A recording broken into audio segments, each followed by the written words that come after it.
Pursuant to notice, I call up the report recommending that the House of Representatives cite Robert Hunter Biden for contempt of Congress and move that the committee report it to the House. The clerk will report the report. Resolution recommending that the House of Representatives find Robert Hunter Biden in contempt of Congress for refusal to comply. Without objection, the report will be considered as read and open for amendment at any point. The chair now recognizes himself for an opening statement. Who is the big guy? We all know, we all think we know. Seems pretty common sense, but who is it? That's one of the questions we'd want to ask Hunter Biden. What was the business? What was the service that the Bidens provided? What was the president's son doing to earn millions of dollars from foreign entities in jobs he wasn't qualified to have? And what did the president know about his family's foreign financial entanglements? These are just some of the questions that Congress needs answers to as part of our impeachment inquiry. To get those answers, the Oversight Committee and the Judiciary Committee issued subpoenas to Mr. Biden, compelling him to appear for a joint deposition on December 13th. Mr. Biden came to the Capitol on December 13th, but did not come to the committees for that deposition. Instead, he staged a press conference in front of the Capitol. This flagrant disregard for Congress's constitutional oversight role clearly merits a citation of contempt. It's an open and shut case. Mr. Biden was issued an authorized subpoena, and without asserting any valid privilege, frankly, I don't think he asserted any privilege, valid or not, he didn't show up to testify. This is a vote to protect our institution. Hunter Biden is a critical witness in the House's official impeachment inquiry and uniquely possesses knowledge about what role the president may have played in leveraging policy-making decisions to enrich the Biden family. Of course, the American people deserve to hear directly from Hunter Biden about these facts. And we fully intend for Mr. Biden to testify before the public. But as is often the practice across committees under Republicans and Democrats, he should first sit for a deposition so that the American people get a full airing of the facts. Here's just a few things we need Hunter Biden to shed more light on. During a transcribed interview with the Oversight Committee, Devin Archer, longtime associate of Mr. Biden, described how President Biden was, quote, the brand, and was used to send, quote, signals of power, access, and influence to enrich the Biden family from foreign sources while he served as vice president. Mr. Archer testified that Mr. Biden placed his father on speakerphone during meetings with business associates approximately 20 times.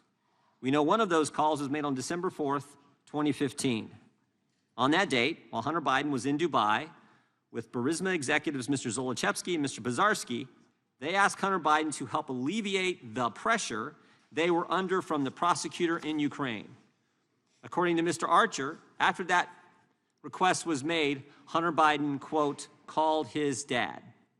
We know that a year after Hunter Biden was put on the board of Burisma, Vice President Biden attended a dinner at Cafe Milano on April 16th, 2015 with Mr. Bazarski and Hunter Biden and Devin Archer.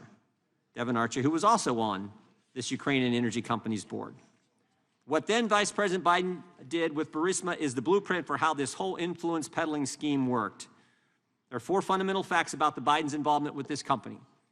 Fact number one, Hunter Biden was put on the board of Burisma's, board of directors of Burisma and made millions of dollars. Fact number two, Hunter Biden was not qualified to be on the board.